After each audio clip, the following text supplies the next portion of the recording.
Saat aku ke showroom milik teman suamiku, aku lihat mobil ayahku yang dicuri 3 tahun lalu. Aku berkata, "Mas, ini mobilku yang hilang dulu." Pemilik itu hanya tertawa. Tapi saat kutunjukkan rahasia di mobil itu, wajahnya langsung pucat. Aroma kulit jok baru dan lilin poles mobil baru yang menyengat langsung menyergap indera penciumanku begitu pintu kaca otomatis itu bergeser terbuka. Hawa dingin dari pendingin ruangan menyapu kulit wajahku yang sebelumnya terpapar terik matahari Jakarta, menciptakan kontras yang tajam, seolah-olah kami baru saja melangkah masuk ke dimensi lain. Sebuah dimensi di mana debu jalanan adalah dosa besar, dan kemewahan adalah satu-satunya bahasa yang diucapkan. Selamat datang di kandang baruku, bro. Seru sebuah suara bariton yang menggema di ruangan luas itu. Didit, teman lama suamiku sejak masa kuliah, melangkah lebar ke arah kami dengan tangan terentang. Penampilannya necis seperti biasa, kemeja linen biru muda yang digulung rapi hingga siku, celana chino berwarna krem, dan jam tangan yang harganya mungkin setara dengan uang muka rumah tipe 36. Senyumnya lebar, menampilkan deretan gigi yang terlalu putih. Sebuah senyum yang selalu dianggap Andi sebagai tanda keramahan tulus. Namun bagiku, entah mengapa selalu terasa seperti topeng seorang penjual ulung. Gila lo, Dit. Andi, suamiku, menyambut pelukan sahabatnya dengan tawarnya, menepuk punggung Didit dengan antusiasme yang jarang kulihat di rumah. Ini sih bukan showroom, ini galeri seni. Sumpah, keren banget tempatnya. Aku hanya tersenyum tipis, jenis senyum sopan yang sudah kulatih selama bertahun-tahun untuk acara-acara sosial suami. Hai Dit, selamat ya, tempatnya bagus sekali, ucapku menyalami tangannya sekilas. Anissa, terima kasih sudah mau nemenin Andi main ke sini. Didit mengedipkan sebelah matanya, sebuah gestur akrab yang sedikit berlebihan. Istri idaman memang beda. Kalau istri gue, boro-boro mau diajak lihat mobil. Diajak ke bengkel ganti oli saja ngomelnya seharian. Mereka berdua tertawa. Aku memaksakan tawa kecil, meski hatiku tidak benar-benar di sana. Sebenarnya, aku lebih memilih menghabiskan Sabtu sore ini dengan membaca buku di beranda rumah atau merawat tanaman-tanaman peninggalan ayah yang mulai layu. Namun, Andi bersikeras. Dia bilang Didit baru saja mendatangkan koleksi mobil Eropa terbaru, dan dia butuh masukan dariku. Sebuah alibi klasik karena aku tahu Andi hanya ingin pamer bahwa dia punya akses ke tempat semewah ini. Ayo, masuk lebih dalam. Gue baru dapat barang bagus dari lelang di Singapura. Ajak Didit memandu kami melewati deretan mobil-mobil sport yang berkilauan di bawah sorotan lampu LED yang diatur sedemikian rupa. Lantai showroom ini terbuat dari marmer hitam yang dipoles begitu licin hingga aku bisa melihat pantulan bayanganku sendiri saat melangkah. Di sekeliling kami, monster-monster besi berjejer rapi. Ada Porsche kuning menyala yang tampak seperti siap menerkam, sebuah BMW seri terbaru dengan grill depan yang agresif, dan beberapa mobil lain yang aku bahkan tidak tahu namanya. Semuanya berteriak tentang kecepatan, uang, dan status. Aku membiarkan Andi dan Didit berjalan sedikit di depan. Mereka langsung tenggelam dalam percakapan teknis yang membosankan tentang horsepower, torsi, dan suspensi air suspension. Lo lihat ini Andi? Tunjuk Didit pada sebuah sedan hitam mengkilap. Ini cat orisinil, kilometer masih di bawah 10.000. Yang punya sebelumnya kolektor tua, jarang dipakai. Gue dapat harga miring karena anaknya butuh uang cepat buat judi. Andi berdecak agum, mengelus kap mesin mobil itu seolah sedang membelai kulit wanita. Sadis, lo emang hoki banget kalau urusan ginian, Dit. Tangan dingin. Bukan hoki, bro, koneksi. Koreksi Didit dengan nada bangga yang tak ditutup-tutupi. Bisnis ini soal siapa yang lo kenal dan seberapa cepat lo bisa nyium bau darah. Kalau ada orang butuh duit, gue ada di sana. Aku melambat, membiarkan jarak antara aku dan mereka semakin lebar. Percakapan mereka mulai terdengar seperti dengungan lebah di telingaku. Aku tidak pernah terlalu tertarik pada mobil-mobil modern. Bagiku mereka terasa dingin, terlalu banyak plastik, terlalu banyak komputer, terlalu sedikit jiwa. Pikiranku melayang pada ayah. Sudah 3 tahun berlalu sejak beliau pergi, dan 3 tahun pula sejak kejadian pencurian itu. Kehilangan ayah karena serangan jantung mendadak sudah cukup menghancurkan duniaku. Namun fakta bahwa mobil kesayangannya raib dicuri dari garasi rumah kita setelah 2 hari pemakamannya menambah luka yang tak kunjung kering. Mobil itu bukan sekedar kendaraan, itu adalah anggota keluarga kita. Saksi bisu masa kecilku, tempat aku belajar menyetir dan tempat ayah sering menghabiskan waktu di akhir pekan untuk memolesnya sambil mendengarkan keroncong. Aku menghela napas panjang, mencoba mengusir melankoli yang tiba-tiba menyeruak. Mataku menyapu sekeliling ruangan yang luas itu, mencari sesuatu yang bisa mengalihkan perhatian. Showroom ini berbentuk L, dan di bagian sudut yang agak menjorok ke dalam, pencahayaannya sedikit lebih redup, memberikan kesan eksklusif dan privat. Kakiku melangkah ke arah sana, tanpa sadar, didorong oleh rasa ingin tahu, atau mungkin sekedar ingin menjauh dari suara tawa Didit yang semakin keras. Di sudut itu, terpisah dari mobil-mobil sport masa kini, berjajar beberapa mobil klasik. Ada sebuah Mustang tua, sebuah VW Beetle yang lucu, dan langkahku terhenti mendadak. Jantungku seakan melompat, menghantam rongga dada dengan keras. Napasku tersegat di tenggorokan. Di sana, diapit oleh sebuah tiang beton dan dinding kaca yang menghadap ke taman belakang, berdiri sebuah sedan Mercedes-Benz W123 atau yang sering disebut Mercy Tiger, berwarna ivory cream. Warnanya, itu warna yang sama. Bukan putih bersih, bukan juga kuning gading yang pekat, tetapi sebuah shade krem spesifik yang selalu dibanggakan ayah karena katanya memberikan kesan elegan dan tidak sombong. Tidak mungkin, bisikku pada diri sendiri. Suaraku gemetar, nyaris tak terdengar. Logikaku berusaha mengambil alih. Mercy Tiger adalah mobil klasik yang populer. Ada ribuan unit yang diproduksi. Warna ini juga bukan satu-satunya di dunia. Kebetulan adalah hal yang wajar, kan? Didit adalah pedagang mobil, wajar jika dia punya koleksi klasik. Namun kakiku bergerak sendiri, menarik tubuhku mendekat seolah ada magnet raksasa yang tertanam di balik bemper krom mobil itu. Semakin dekat aku melangkah, semakin dingin darah yang mengalir di tubuhku. Setiap inci mobil itu memancarkan familiaritas yang menyakitkan. Aku mengenali cara lampu depannya menatap aku, tegas namun lembut. Aku mengenali wel kaleng dengan dop sewarna bodi yang selalu ayah bersihkan dengan sikat gigi bekas agar sela-selanya bersih dari debu rem. Aku berdiri tepat di depan kap mesin mobil itu sekarang. Tanganku terangkat, jari-jariku gemetar hebat saat menyentuh logo Star Dispenser segitiga yang berdiri tegak di ujung kap mobil. Dinginnya logam menjalar ke ujung sarafku, mengirim sinyal memori yang meledak di kepalaku. Baunya, meskipun mobil ini pasti sudah dibersihkan dengan berbagai bahan kimia salon mobil, tetapi saat aku membungkuk sedikit mendekati celah jendela yang terbuka 1 cm, aku masih bisa menangkap aroma itu. Aroma samar tembakau pipa ayah yang bercampur dengan bau kulit tua yang khas. Aroma yang selalu membuatku merasa aman saat duduk di kursi penumpang sepulang sekolah. Tapi itu belum cukup, itu semua masih bisa disangkal. Bau bisa mirip, warna bisa sama. Aku butuh bukti fisik, bukti yang tidak bisa dibantah oleh argumen kebetulan. Mataku menyisir bagian bemper depan sebelah kiri. 3 tahun lalu, saat aku baru mendapatkan SIM, aku pernah menyerempet pagar besi rumah saat mencoba memarkirkan mobil ini. Ayah tidak marah, dia hanya tertawa dan berkata, "Luka perang, Anissa, biar mobil ini punya cerita." Bekas itu tidak pernah diperbaiki dengan sempurna. Ada sedikit lekukan kecil, a dent seukuran koin di bawah lampu sein, dan goresan tipis yang memanjang sekitar 5 cm di bagian krom yang sudah mulai memudar. Aku berlutut, mengabaikan gaun panjangku yang menyapu lantai marmer. Mataku memicing, menyisiri kilap krom di bemper kiri. Dan di sanalah ia berada. Lekukan itu, goresan tipis yang menyerupai huruf L terbalik. Duniaku seakan runtuh dan meledak dalam waktu bersamaan. Air mata panas mendesak keluar dari sudut mataku, tetapi rasa sedih itu segera tersapu oleh gelombang amarah yang begitu dahsyat hingga membuat kepalaku pening.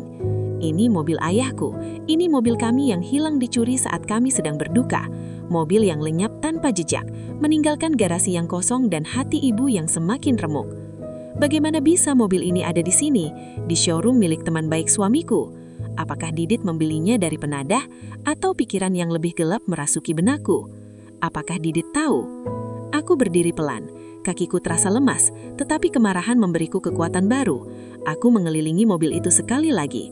Tanganku menyapu bodinya yang mulus. Seseorang telah memolesnya dengan sangat baik, berusaha menutupi usia dan sejarahnya, menjadikannya komoditas dagang belaka. Di kaca belakang, stiker alumni Universitas Ayah sudah dikelupas, menyisakan jejak lem samar yang hanya bisa dilihat jika kau tahu di mana mencarinya. Aku menarik napas panjang, mengisi paru-paruku dengan udara dingin bercampur aroma kimia yang kini terasa muak. Aku menatap pantulan wajahku di kaca jendela mobil. Wajahku pucat, tapi mataku menyala. Tidak ada lagi Anissa yang penurut. Tidak ada lagi Anissa yang sekedar istri Andi. Hari ini, aku adalah putri ayahku. Aku berbalik badan dengan gerakan tajam.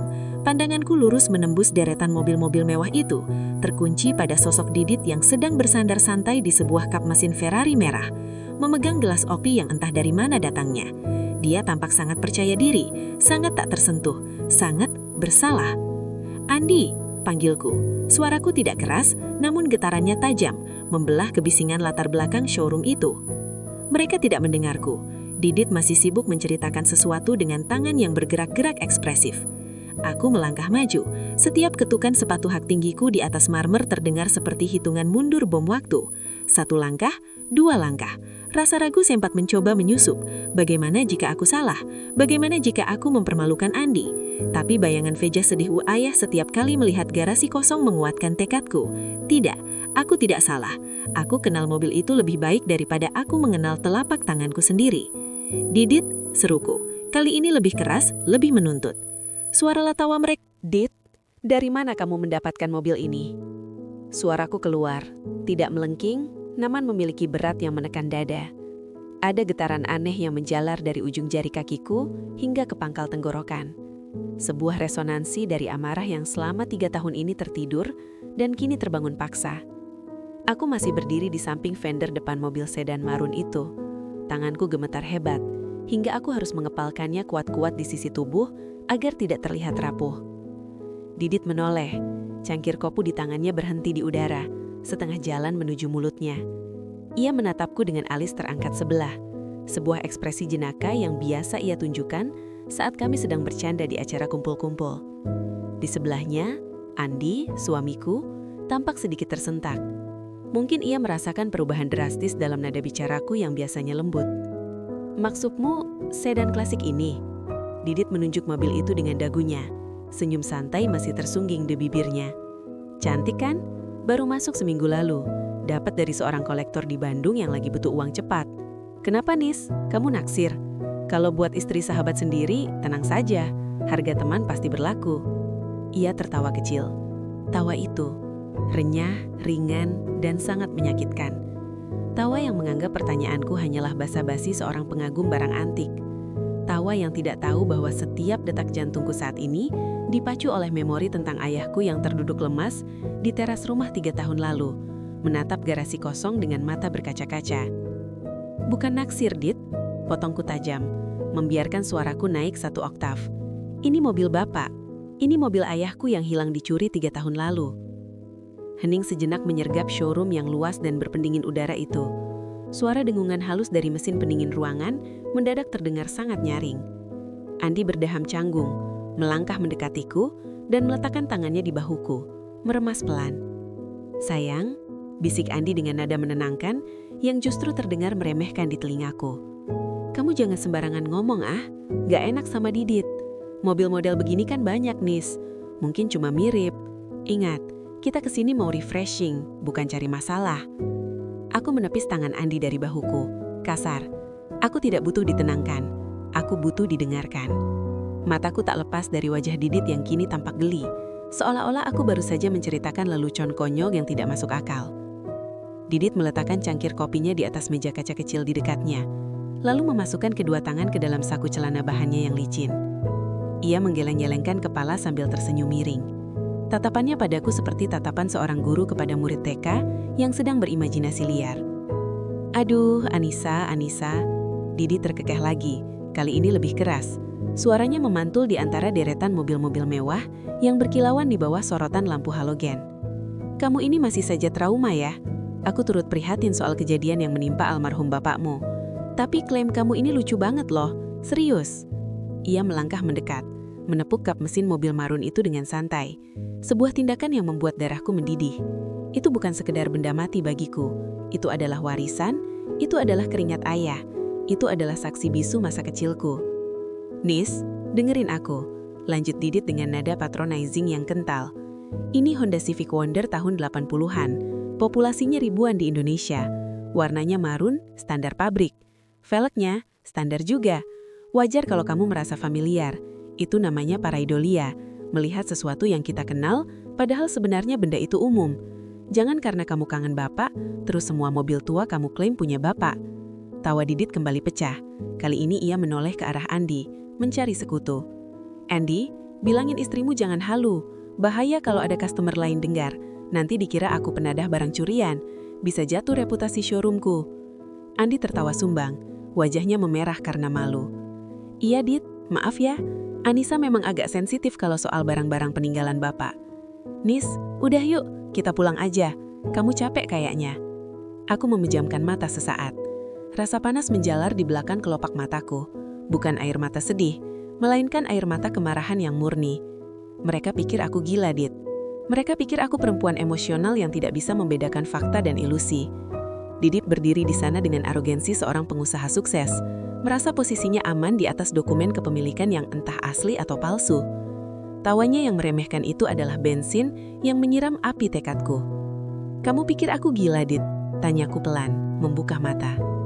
Bukan gila, Nis, jawab Didit sambil menyeka sudut matanya yang berair karena tertawa. Cuma ya, sedikit berlebihan. Ayolah, rileks sedikit. Aku tidak menjawab. Kakiku melangkah pasti, memutari bagian depan mobil menuju pintu pengemudi. Bunyi hak sepatuku beradu dengan lantai keramik, terdengar seperti ketukan palu hakim. Jantungku bergemuruh, tapi pikiranku jernih sebeku is. Aku tahu persis apa yang harus aku lakukan. Aku tahu persis di mana dia bersembunyi. Hei, Nis, mau ngapain? Seruan Didit terdengar waspada sekarang. Senyumnya mulai luntur melihat gerak-gerikku yang agresif.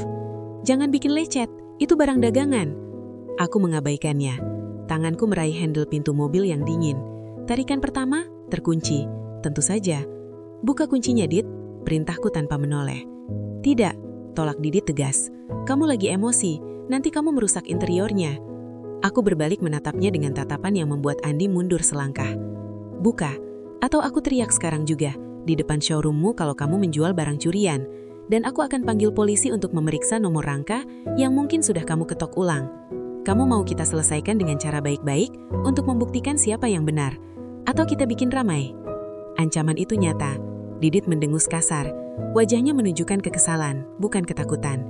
Ia merogoh kaki celananya, mengeluarkan kunci mobil dan menekan tombol unlock. Bunyi bip-bip terdengar, diikuti suara klik mekanis dari pintu-pintu mobil. Silahkan tantang Didit sambil melipat tangan di dada. Puas-puasin lihat isinya. Paling cuma jok kulit biasa. Kalau nggak ada bukti, kamu harus minta maaf sama aku, Nis. Aku membuka pintu pengemudi. Aroma itu langsung menyergapku. Bau apek cas mobil tua yang bercampur dengan pengharum ruangan beraroma kopi. Usaha Didit untuk menutupi bau aslinya. Tapi di balik lapisan bau artifisial itu, hidungku yang terlatih masih bisa menangkap jejak aroma tembakau kelembak menyan, kesukaan ayahku yang meresap ke dalam pori-pori plafon mobil selama puluhan tahun. Nis, udah. Tubur Andi mencoba menarik lenganku. Lepas, sentakku. Aku berlutut di samping jok pengemudi. Bukan, buktinya bukan di jok, bukan pula di dashboard. Aku meraba bagian bawah karpet dasar, tepat di sisi kanan pedal gas, di mana dinding bodi mobil bertemu dengan lantai. Di sana, ada panel plastik penutup yang sedikit longgar. Ngapain kamu nyentuh-nyentuh pedal? Didit mendengus. Suaranya mulai terdengar tidak sabar. Itu kotor, Nis. Astaga, Andi, urus istrimu ini. Aku tidak peduli. Jariku meraba dengan panik namun terarah.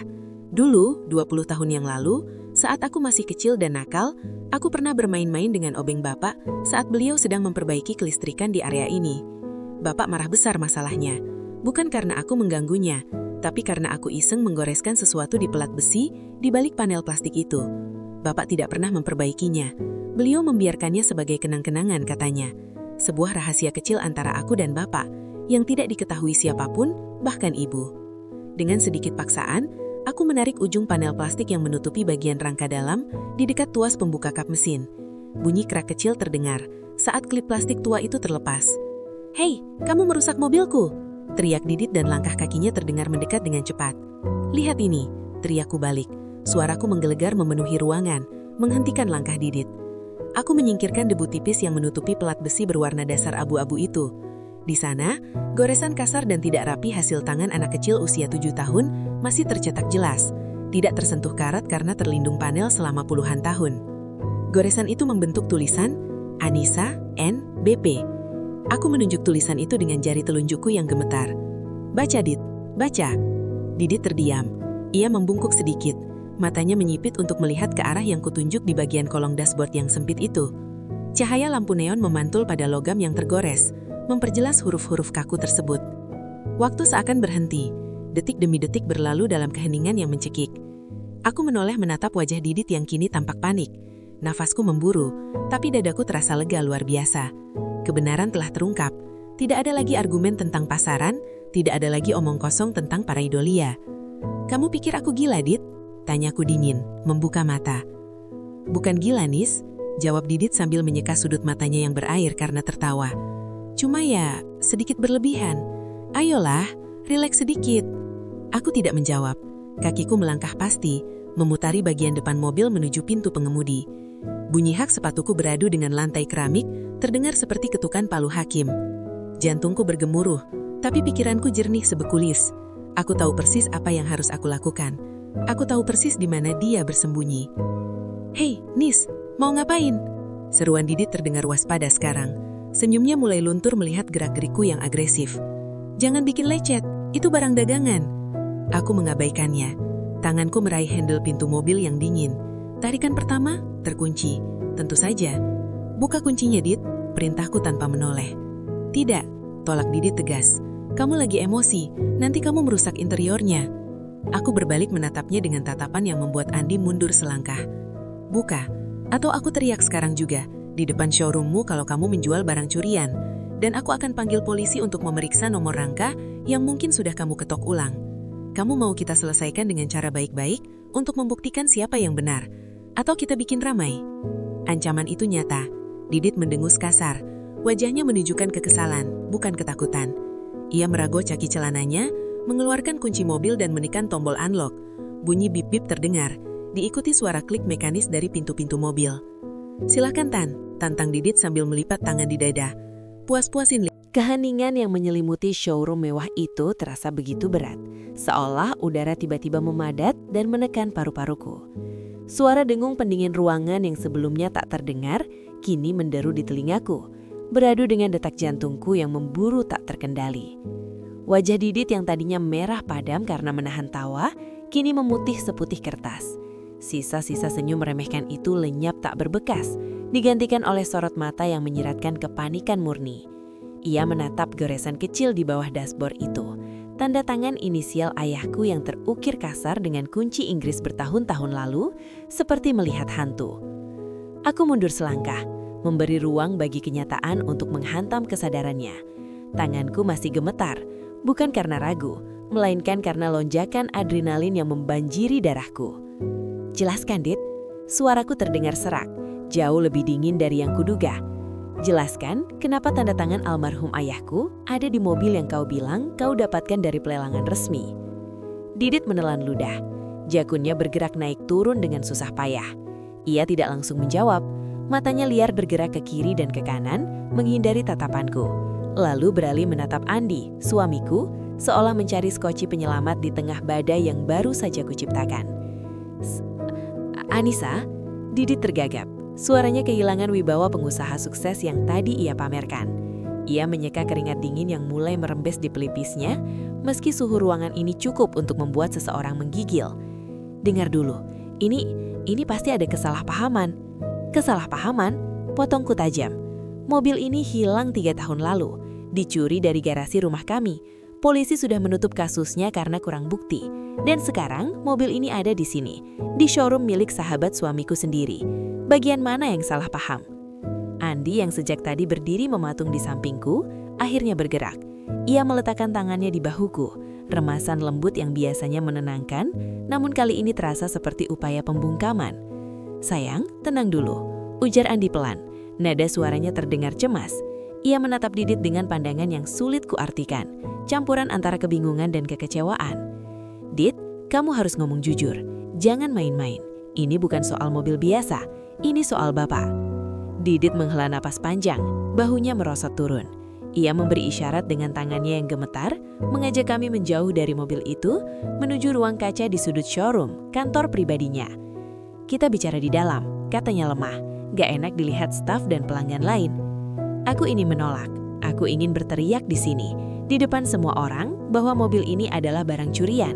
Tapi sorot mata memohon dari Andi meluluhkan sedikit pertahananku. Dengan langkah berat, aku mengikuti mereka masuk ke dalam ruangan berpendingin udara yang bau kulit jok baru dan kopi basi itu. Begitu pintu kaca tertutup, memisahkan kami dari kilau mobil-mobil mewah di luar itu, Didit langsung merosot duduk di kursi kerjanya. Ia menangkupkan wajah dengan kedua tangannya. Suaranya teredam dari balik telapak tangannya. "Aku beli mobil itu, Nisa, Andi. Sumpah mati, aku beli. Aku nggak nyuri." "Dari siapa?" Tanyaku masih berdiri kaku di depan mejanya. Aku tidak sudi duduk. Didit menyangkat wajahnya, matanya merah. "Dari seorang makelar. Namanya, dia biasa dipanggil si Jangkung di pasar mobil bekas. Dia datang 6 bulan lalu, nawarin unit itu. Katanya pemilik lamanya butuh uang cepat, jual putus." "Dan kamu percaya begitu saja?" Sergahku tajam. "Kamu pedagang lama, Dit. Kamu pasti cek surat-suratnya kan? BPKB, STNK, faktur?" Keheningan kembali menyela. Didit menggigit bibir bawahnya, tanpa ragu. Ia menatap Andi lagi, seolah meminta pengertian sesama lelaki. "Andi, aku janji," katanya akhirnya dengan suara mencicit. "Asyipal asli tapi palsu. Nomor rangka dan mesinnya sudah digetok ulang, rapi sekali. Di sistem Samsat online waktu itu tembus. Aku tergiur karena harganya miring, jauh di bawah pasar. Aku pikir ini cuma mobil tarikan leasing yang dicuci surat-suratnya biar bisa dijual lagi. Itu praktik biasa di bisnis ini, Nisa. Aku gak tahu kalau itu mobil curian murni, apalagi mobil almarhum ayahmu." Pengakuan itu menghantamku seperti tamparan fisik. Rasa mual menjalari perutku. "Praktik biasa?" Ulangku, suaraku bergetar menahan amarah yang meledak-ledak. "Jadi kamu biasa menerima barang gelap? Kamu sadar nggak, dengan membeli barang itu kamu mendukung si pencuri? Kamu penadah, Didit." "Jaga mulutmu, Sah." Didit setengah membentak, defensif. Tapi segera sadar posisinya salah. Ia merendahkan suaranya lagi. "Maksudku, tolong mengerti posisiku. Bisnis mobil bekas itu keras. Kadang ada unit abu-abu yang masuk. Aku hilaf, oke? Aku benar-benar gak tahu itu punya ayahmu." Aku menatap Andi, berharap ia ikut meledak amarah. Tapi suamiku justru tampak berpikir keras, dahinya berkerut dalam. "Dit," aku buka suara, nadanya rendah dan terkontrol.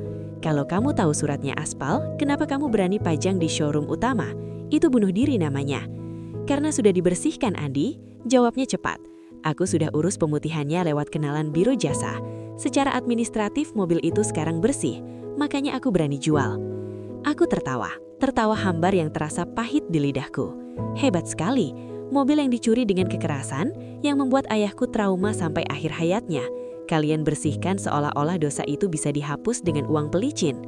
Kenangan tentang ayah berkelebat, wajahnya yang pucat pasi saat menceritakan bagaimana ia ditodong di jalan sepi. Bagaimana ia kehilangan satu-satunya harta berharga hasil pensiunannya.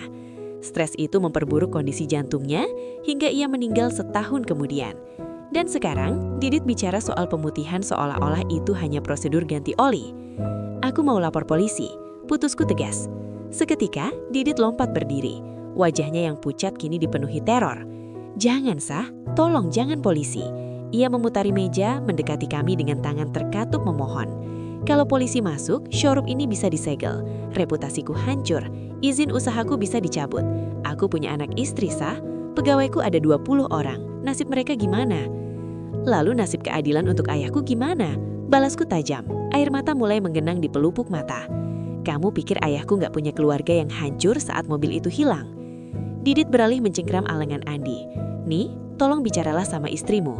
Kita selesaikan ini secara kekeluargaan ya. Mobil itu, ambil saja.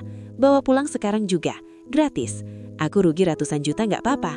Anggap saja penebus dosaku. Atau kalau mau uang, sebut angkanya. Aku bayar tunai sekarang. Asal jangan bawa polisi." Andi menatapku, sorot matanya penuh dilema. Aku tahu apa yang ia pikirkan. Didit adalah teman kuliahnya, teman seperjuangan saat merintis karir. Mereka sering main futsal bersama. Keluarga kami pernah liburan bareng. Menghancurkan Didit berarti menghancurkan sebagian dari sejarah pertemanannya. Sayang, mungkin tawaran Didit ada benarnya. Aku menenok cepat ke arah suamiku, tak percaya. "Apa maksudmu, Mas?" "Pikirkan logisnya," ujar Andi hati-hati, berusaha tidak menyulut emosiku lebih jauh. "Kalau kita lapor polisi, mobil itu akan jadi barang bukti. Disita bertahun-tahun di kantor polisi, kehujanan, kepanasan, sampai jadi rongsokan selama proses pengadilan. Kita nggak akan bisa pakai, nggak bisa jual. Dan Didit, dia teman kita, sah? Dia salah? Ya, dia ceroboh dan serakah. Tapi dia bukan pencurinya. Apa kita tega memenjarakan teman sendiri? Ini bukan soal tega atau tidak, Mas. Ini soal prinsip. Bantahku dadaku sesak oleh rasa dikhianati. Kamu memintaku berkompromi dengan kejahatan hanya karena dia temanmu. Bukan kompromi, sah. Ini penyelesaian masalah. Andi mencoba meraih tanganku, tapi aku menepisnya.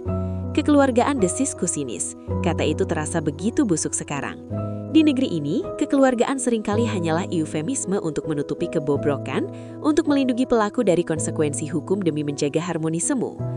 Aku menatap Didit yang masih memasang wajah memelas, lalu beralih ke Andi yang tampak lelah. Aku merasa terpojok, bukan dari musuh, tapi dari orang-orang terdekatku. Hatiku berteriak ingin menyeret Didit ke meja hijau, memaksa dia membuka siapa jaringannya. Tapi logikaku juga berbisik bahwa proses hukum akan sangat melelahkan dan menyakitkan. Namun bayangan ayah kembali muncul. Ayah adalah orang yang lurus. Dia adalah pensiunan hakim yang selalu mengajarkanku bahwa hitam adalah hitam dan putih adalah putih. Jika aku menerima uang damai atau sekedar mengambil mobil itu diam-diam, apa bedanya aku dengan Didit? Aku akan menjadi bagian dari rantai kotor ini. Aku tidak butuh uangmu, Didit, kataku perlahan, menekan emosi hingga suaraku terdengar datar dan menakutkan. Didit merasa pucat kembali. Tapi, aku lanjutkan membiarkan kata itu menggantung di udara. Aku melihat secerah harapan di mata Andi. Aku akan pertimbangkan untuk tidak langsung menyeret kamu sebagai tersangka utama dengan satu syarat. Apa saja, sambar Didit cepat. Kamu bilang kamu beli dari makelar bernama si Jangkung atau siapapun itu. Aku mau nama lengkapnya, alamat, nomor telepon, dan semua bukti transaksimu dengan dia. Aku mau tahu siapa yang menjual mobil ini ke kamu. Aku mau tahu dari mana hulu sungai kotor ini berasal. Didit tampak ragu sejenak. Memberikan informasi itu berarti melanggar kode etik dunia hitam, tempat dia terkadang bermain api. Itu bisa membahayakan dirinya. Orang-orang itu berbahaya, sah? Cicit Didit. Lebih berbahaya mana daripada aku yang membawa polisi ke sini dalam 10 menit? Ancamku dengan mengeluarkan ponsel dari tas. Didit mengangkat kedua tangan tanda serah diri. Oke, aku kasih datanya. Aku punya salinan KTP-nya, walaupun mungkin palsu juga. Aku punya riwayat chatnya. Mas, aku menoleh ke arah Andi, menatapnya dengan sorot mata yang menuntut keberpihakan mutlak kali ini. Kamu yang akan memastikan Didit tidak berbohong. Kamu periksa semua data yang dia punya. Kalau ada satu hal saja yang disembunyikan, atau kalau aku merasa kalian bersekongkol melindunginya, nggak sah, potong Andi tegas. Wajahnya kini serius. Ia sadar ia hampir kehilangan respek dariku. Aku berjanji, kita cari kebenarannya. Aku akan bantu kamu telusuri ini. Aku di pihakmu, selalu. Aku menghela napas panjang, mencoba meredakan gemuruh di dadaku. Rasanya lelah sekali. Kemenangan ini terasa hampa. Mobil ayahku ada di depan mata, tapi rasanya... Ruangan kantor Didit terasa semakin sempit, seolah dinding-dinding kaca yang mewah itu perlahan bergerak menghimpit kami bertiga. Suara pendingin ruangan yang mendengung halus menjadi satu-satunya kebisingan yang mengisi kekosongan mencekam setelah pengakuan Didit. Aku duduk di sofa kulit berwarna hitam, kedua tanganku saling meremas di atas pangkuan, mencoba menahan getaran yang menjalar dari ujung jari hingga ke dada. Di sampingku, Andi, suamiku, duduk dengan postur tegang. Satu tangannya bersandar di lengan sofa, seakan siap menahan ledakan emosi, entah dariku atau dari Didit. Didit tidak lagi duduk di kursi kebesarannya. Ia kini berdiri di dekat lemari arsip baja di sudut ruangan, membelakangi kami. Bahunya yang biasanya tegak penuh percaya diri, kini merosot. Kemeja bermerek yang ia kenakan tampak kusut di bagian punggung. Sebuah detail kecil yang menandakan betapa rapuhnya fasad kesuksesan yang ia bangun jika fondasinya adalah kebohongan. Aku tidak bisa menjamin ini akan membantu secara hukum. Suara Didit terdengar parau saat ia membalikan badan, memegang sebuah map tebal berwarna biru tua. Tapi kalau kalian ingin tahu dari mana asal mobil itu, semua jejaknya ada di sini. Ia berjalan mendekat dan meletakkan map itu di atas meja kaca di hadapan kami. Bunyi plek saat map itu menyentuh permukaan meja terdengar begitu keras di telingaku, seperti palu hakim yang mengetuk vonis. Aku menatap map itu, ragu sejenak. Di dalamnya tersimpan jawaban dari pertanyaan yang telah menghantuiku selama 3 tahun. 3 tahun penuh ketidakpastian, rasa bersalah karena gagal menjaga warisan ayah, dan kemarahan yang tak tersalurkan. Andi mencondongkan tubuhnya, menatapku seolah meminta izin. Aku mengangguk pelan. Andi membuka map itu. Aroma kertas tua dan tinta menguar tipis, bercampur dengan wangi pengharum ruangan aroma pinus. "Ini bukan transaksi biasa, Anissa," ujar Didit kini duduk di kursi di seberang kami. Wajahnya pucat, keringat dingin terlihat mengkilap di pelipisnya. Ia menuangkan air mineral ke dalam gelas dengan tangan yang sedikit gemetar. "Aku membelinya dari jaringan yang, sebut saja, pemutih. Mereka spesialis mengambil mobil-mobil bermasalah, membuatkan dokumen duplikat atau aspal, asli tapi palsu, lalu melemparnya kembali ke pasar dengan harga miring." "Dan kau tahu itu?" tanyaku tajam. Mataku beralih dari dokumen ke wajahnya. Didit menunduk, menghindari tatapanku. Aku tidak bertanya terlalu banyak. Itu kesalahanku. Bisnis sedang lesu waktu itu, dan tawaran mereka terlalu menggiurkan. Margin keuntungannya besar. "Cukup, Dit," potong Andi tedas, namun nadanya tetap terkendali. Ia tahu jika aku yang berbicara, kata-kata yang keluar hanya berupa sumbah serapah. "Kita fokus pada datanya. Siapa orang ini? Siapa yang menjualnya padamu?" Didit menunjuk selembar kwitansi berwarna merah muda yang terlampir di halaman kedua. Tulisan tangannya cakar ayam, sulit dibaca. Namanya di situ tertulis Roni. Itu nama lapangan. Dia cuma perantara, maklar yang biasa main di daerah Jawa Tengah. Tapi coba lihat lembar berikutnya. Itu salinan BPKB lama yang mereka pakai sebelum diganti. Mereka teledor, pernah mengirimkan foto dokumen lama itu lewat WhatsApp sebelum transaksi, dan staf adminku sempat mencetaknya. Aku menarik lembar kertas yang dimaksud Didit. Jantungku berdegup kencang, seolah memukul-mukul rongga dada. Mataku menyusuri baris demi baris tulisan di fotokopi yang agak buram itu. Nomor rangka, nomor mesin, semuanya cocok. Itu memang mobil ayah, namun bukan itu yang membuat nafasku tercekat. Di bagian bawah ada catatan kecil tulisan tangan, bukan bagian dari dokumen resmi, melainkan coretan di pinggir kertas yang ikut terfotokopi. Tulisan itu berupa inisial dan tanggal. HR 12/8/2021. Tanggal itu, 12 Agustus 2021, hanya 2 hari setelah mobil ayah hilang dari garasi rumah kami. Dan inisial itu, HR. "Siapa HR?" tanyaku suara hampir tak terdengar, seperti bisikan yang tertelan angin. Didi tidak lagi duduk di kursi kebesarannya. Ia kini berdiri di dekat lemari arsip baja di sudut ruangan, membelakangi kami. Bahunya yang biasanya tegak penuh percaya diri kini merosot. Kemeja bermerek yang ia kenakan tampak kusut di bagian punggung, sebuah detail kecil yang menandakan betapa rapuhnya fasad kesuksesan yang ia bangun jika fondasinya adalah kebohongan. "Aku tidak bisa menjamin ini akan membantu secara hukum." Suara Didit terdengar parau saat ia membalikkan badan, memegang sebuah map tebal berwarna biru tua. "Tapi kalau kalian ingin tahu dari mana asal mobil itu, semua jejaknya ada di sini." Ia berjalan mendekat dan meletakkan map itu di atas meja kaca di hadapan kami. Bunyi plek saat map itu menyentuh permukaan meja terdengar begitu keras di telingaku, seperti palu hakim yang mengetuk vonis. Aku menatap map itu, ragu sejenak. Di dalamnya tersimpan jawaban dari pertanyaan yang telah menghantuiku selama 3 tahun. 3 tahun penuh ketidakpastian, rasa bersalah karena gagal menjaga warisan ayah, dan kemarahan yang tak tersalurkan. Andi mencondongkan tubuhnya, menatapku seolah meminta izin. Aku mengangguk pelan. Andi membuka map itu. Aroma kertas tua dan tinta menguar tipis, bercampur dengan wangi pengharum ruangan aroma pinus. "Ini bukan transaksi biasa, Anissa," ujar Didit kini duduk di kursi di seberang kami. Wajahnya pucat, keringat dingin terlihat mengkilap di pelipisnya. Ia menuangkan air mineral ke dalam gelas dengan tangan yang sedikit gemetar.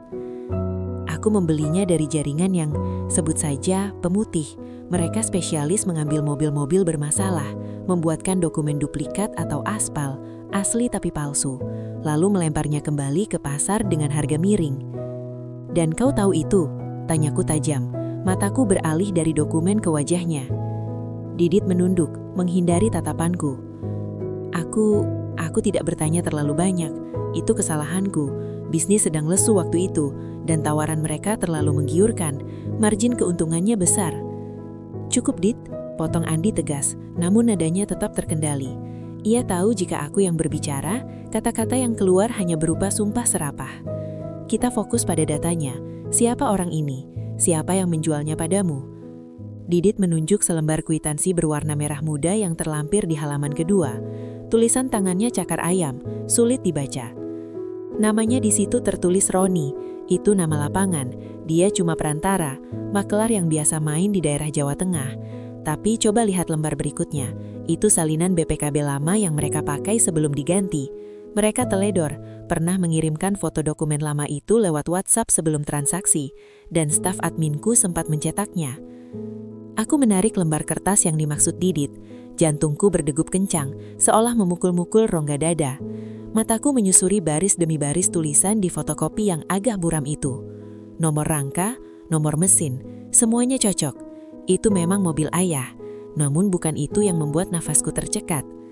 Di bagian bawah ada catatan kecil tulisan tangan, bukan bagian dari dokumen resmi, melainkan coretan di pinggir kertas yang ikut terfotokopi. Tulisan itu berupa inisial dan tanggal. HR 12/8/2021. Tanggal itu, 12 Agustus 2021, hanya 2 hari setelah mobil ayah hilang dari garasi rumah kami.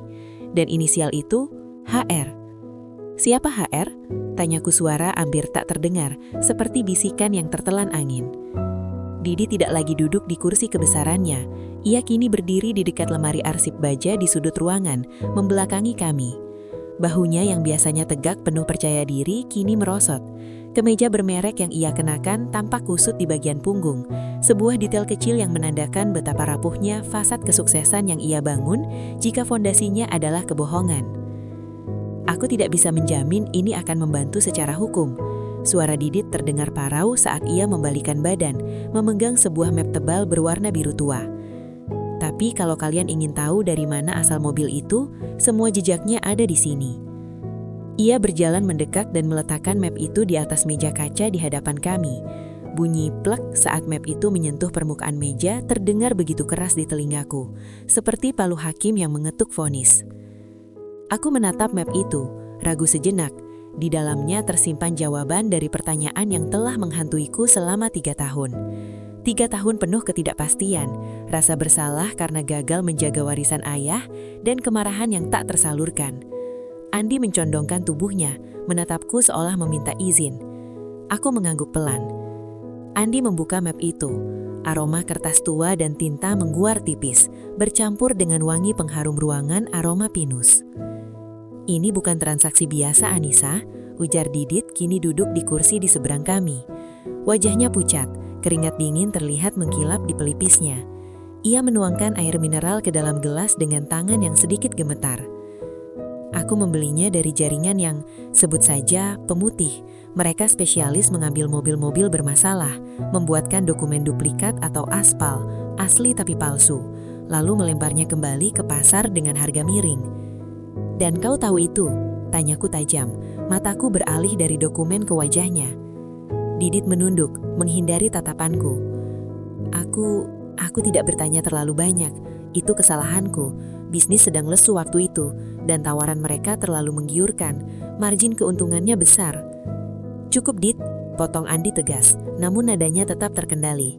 Ia tahu jika aku yang berbicara, kata-kata yang keluar hanya berupa sumbah serapah. Kita fokus pada datanya. Siapa orang ini? Siapa yang menjualnya padamu? Didit menunjuk selembar kwitansi berwarna merah muda yang terlampir di halaman kedua. Tulisan tangannya cakar ayam, sulit dibaca. Namanya di situ tertulis Roni. Itu nama lapangan. Dia cuma perantara, makelar yang biasa. Udara di ruang interogasi Polres Jakarta Selatan terasa begitu kering dan dingin. Kontras dengan keringat dingin yang perlahan menetes di punggungku. Lampu neon di langit-langit berdengung pelan, sebuah suara monoton yang seolah menghitung mundur detak jantungku. Di hadapanku, duduk 2 orang pria dengan nasib yang kini berada di ujung tanduk. Didit, teman suaminya yang kini tampak layu seperti pakaian kusut yang belum disetrika, dan seorang pria parubaya yang selama ini ku kenal sebagai Om Haris, mantan rekan bisnis ayah, sahabat keluarga yang dulu sering membawakanku coklat saat aku masih kecil. Aku meremas tangan Andi di bawah meja. Jemarinya yang hangat memberikan jangkar bagi emosiku yang nyaris meledak. Jadi, Saudara Haris, suara Komisaris Polisi Suryo memecah keheningan. Nadanya datar namun tajam setajam silet. Ia meletakkan sebuah berkas tebal di atas meja logam itu dengan bunyi gedebuk yang membuat Didit tersentak kaget. Bukti transfer dari rekening Anda ke jaringan penadah di Surabaya sudah kami amankan.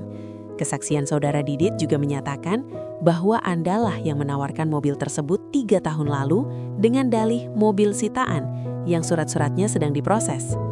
Om Haris tidak menunduk, ia menatapku lurus-lurus. Tatapan yang dulu kuanggap hangat, kini terlihat manipulatif dan penuh perhitungan. Nisa, suaranya serak, mencoba memanggil sisa-sisa kedekatan masa lalu kami. Kamu salah paham, Nah. Om hanya berusaha menyelamatkan aset ayahmu. Saat itu perusahaan sedang goyah. Om berniat menyimpannya. Bohong, potongku. Suaraku tidak bergetar. Aku terkejut sendiri dengan ketenanganku. Ayah tidak pernah punya masalah keuangan di akhir hayatnya. Aku yang mengurus semua pembukuannya, Om. Dan mobil itu, aku menelan ludah, menahan gejolak di dada. Mobil itu hilang dari garasi rumah kami 2 hari setelah pemakaman ayah. Saat kami semua sedang berduka, saat pintu gerbang tidak terkunci karena banyaknya pelayat. Om datang hari itu. Om memeluk ibu, ikut menangis. Mataku memanas, bukan karena sedih, tapi karena marah yang mendidih. Om mencurinya saat kami lengah karena air mata. Haris terdiam, topeng kebapakan itu perlahan retak. Ia melirik Didit dengan tatapan membunuh. Didit yang sedari tadi menunduk menatap jemarinya yang gemetar, akhirnya bersuara. Maafkan saya, Pak Haris, cicitnya pelan, nyaris tak terdengar. Saya tidak bisa menutupi ini lagi. Anissa punya buktinya. Nomor rangka yang Anda minta saya kikir ulang, itu tidak sepenuhnya hilang. Dan STNK palsu yang Anda berikan, Anissa tahu perbedaannya. Cukup, bentak Haris memukul meja. Polisi di sudut ruangan sigap melangkah maju. Tangannya bersiap di holster senjata. Namun Kompol Suryo mengangkat tangan, memberi isyarat untuk tenang. Cukup sandiwaranya, lanjut Kompol Suryo tenang. Kami juga menemukan mobil-mobil lain. Jaringan ini besar, Pak Haris, dan Anda adalah salah satu pemasok utamanya. Mobil ayah saudari Anissa hanyalah pintu pembuka yang menjebak Anda. Melihat Haris terpojok adalah pemandangan yang menyakitkan sekaligus melegakan. Pria yang dulu dihormati ayah, ternyata adalah parasit yang memakan bangkai sahabatnya sendiri. Keadilan ini terasa pahit. Aku tidak merasa sorak-sorai kemenangan. Yang ada hanyalah lubang besar di dada yang perlahan tertutup oleh kebenaran. Kebenaran yang jelek, tapi nyata. Proses penandatanganan berita acara pemeriksaan memakan waktu 2 jam lagi. Aku melihat Didit digiring keluar ruangan terpisah untuk memberikan kesaksian tambahan sebagai justice collaborator. Dia tidak akan lepas dari hukum sepenuhnya. Dia tetap penadah. Tapi kerjasamanya dengan kami mungkin akan meringankan hukumannya. Ketika kami akhirnya keluar dari gedung utama Polres, langit Jakarta sudah berubah menjadi jingga tua, bercampur dengan polusi abu-abu. Di halaman parkir barang bukti, di antara deretan motor sitaan dan mobil-mobil penyok bekas kecelakaan, mobil itu berdiri. Mercedes-Benz W124 Boxer hitam metalik, mobil kebanggaan ayah. Debu tebal menyelimuti permukaannya, dan ada goresan baru di bumper depan yang membuat hatiku sedikit ngilu. Tapi itu tetap mobil yang sama. Aku melangkah mendekat, langkahku terasa berat seolah gravitasi menarikku 2 kali lebih kuat. Andi membiarkanku berjalan sendiri, memberikan ruang bagi momen ini. Tanganku terulur, menyentuh kap mesin yang dingin. Sensasi logam di ujung jariku mengirimkan getaran memori yang kuat. Aku ingat, ayah mengelap mobil ini setiap minggu pagi dengan kain cemois, bersenandung lagu-lagu Kus Plus. Aku ingat, duduk di kursi penumpang, diajari menyetir pertama kali dengan mobil ini, merasakan betapa berat setirnya, namun betapa stabil lajunya. Seorang petugas polisi menyerahkan kunci kepadaku, bukan kunci asli yang ada gantungan kulit berinisial nama ayah. Kunci itu pasti sudah dibuang Haris, namun kunci duplikat polos. Aku membuka pintu pengemudi, engselinya berderit pelan, suara yang sangat familiar. Saat aku duduk di jok kulit itu, aroma itu masih ada. Samar, tertutup bau apek karena lama tidak dibuka, tapi nudungku bisa menangkapnya. Aroma tembakau pipa ayah dan wangi pain dari pengharum mobil favoritnya. Ayah, bisikku, Nisa pulang. Aku meraba bagian dabah dashboard, di dekat tuas pembuka kap mesin. Jariku menemukan tekstur kasar yang kucari, sebuah inisial kecil A dan A. Ayah Ayah dan Anissa, yang pernah kugoreskan dengan paku saat aku usia 5 tahun. Sebuah kenakalan masa kecil yang tidak pernah diperbaiki ayah, karena katanya itu adalah tanda cinta. Itulah bukti rahasia yang kubisikkan kepada Didit di showroom waktu itu. Bukti yang membuat wajahnya pucat pasi. Tidak ada pemalsu dokumen yang bisa meniru goresan kenangan seorang anak. Air mataku tumpah, bukan setetes 2 tetes, tapi aliran deras yang tak terbendung. Aku menangis di balik kemudi, memeluk setir itu erat-erat. Segala lelah, frustasi, amarah pada Didit, kemurkaan pada Om Haris, dan kerinduan pada ayah, tumpah ruah di kabin sempit itu. Rasanya seperti ayah memelukku kembali, memberitahuku bahwa aku telah melakukan hal yang benar, bahwa aku telah berani. Ketukan pelan di kaca jendela menyadarkanku. Aku menghapus air mata dan menurunkan kaca. Didit berdiri di sana, wajahnya lusuh, matanya merah. Dia tidak didampingi polisi saat ini. Mungkin diizinkan istirahat sejenak di area luar sebelum masuk sel tahanan sementara, atau mungkin karena statusnya yang kooperatif. Nisa, suaranya serak. Aku menatapnya dengan wajah lusuh. Dulu dia adalah teman suamiku yang asik diajak bicara soal bisnis. Sekarang dia adalah pria yang hampir menghilangkan jejak terakhir ayahku demi keuntungan semata.